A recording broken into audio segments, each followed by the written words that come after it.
All right. So good afternoon, everybody.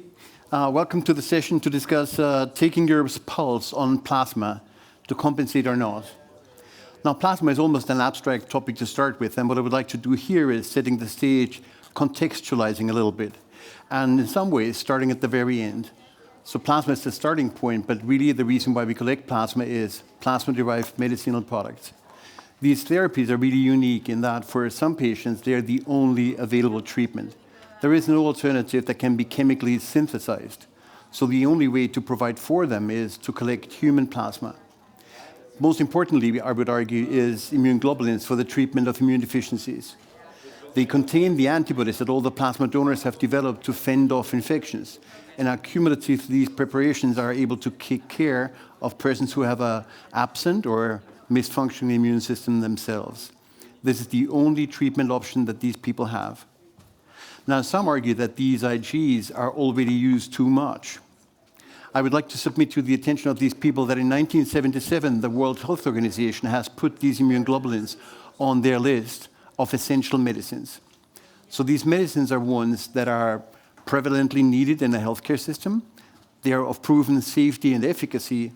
They have a proven cost effectiveness, and that's why there should be, and I'm reading that from the WHO, they are intended to be available for in a functional health system at all times.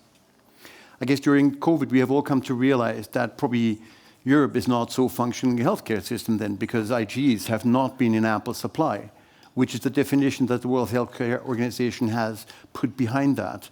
And that in Europe, let alone the low middle income countries. So quite clearly, we need to think how we make more plasma available to make more treatment available that is so critically needed. Now, that situation is not optimal now, as I've emphasized, but I think that situation is getting more complicated yet, and that medicine is doing a good job. We are starting to diagnose people with immune deficiencies earlier so that they don't have to suffer through years and years and years of absent treatment that causes then secondary organ damage. That's bad for these people. That is bad for the public health system just as much.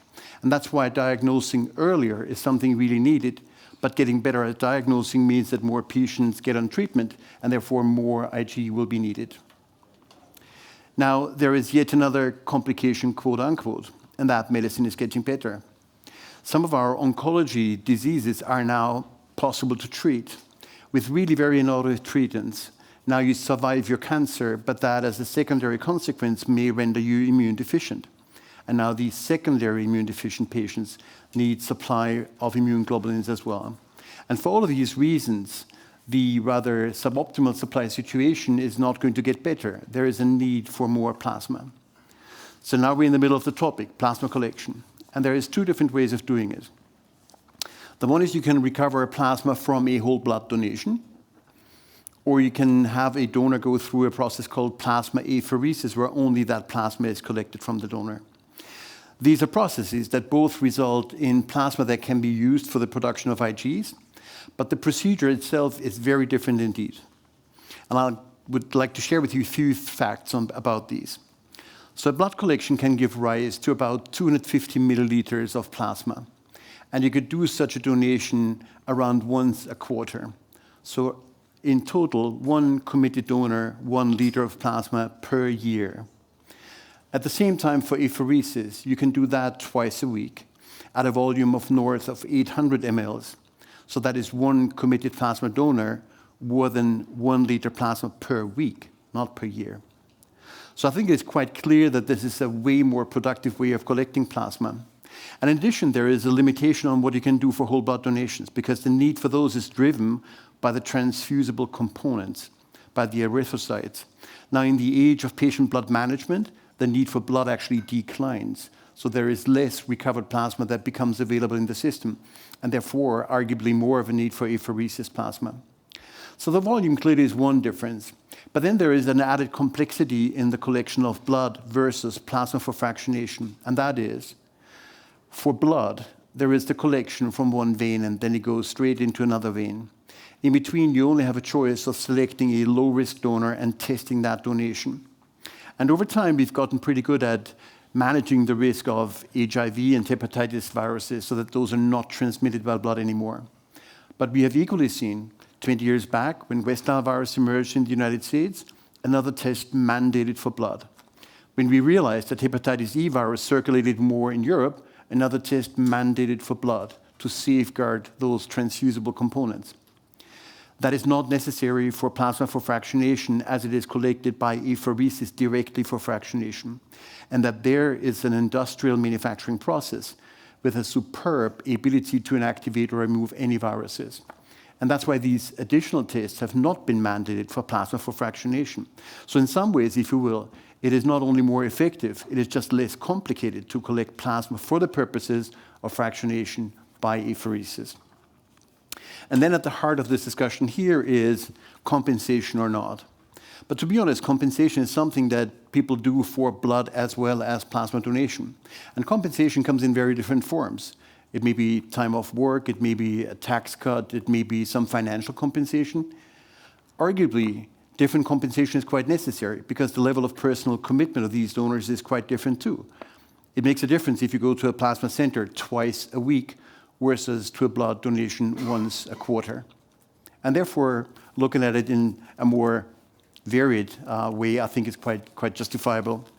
Now, where plasma donation is a more involved process in that people have the opportunity to do that more often, there has been a big discussion about implications for donor health. I'm a trained scientist. I shall say, let's stay with the data. And all the data that have been generated on the subject, more recently with thousands of plasma donors undergoing very intensive plasmapheresis programs like they are only possible in the United States, were followed for extended periods of time, and there is not evidence that this was negatively impactful to their health.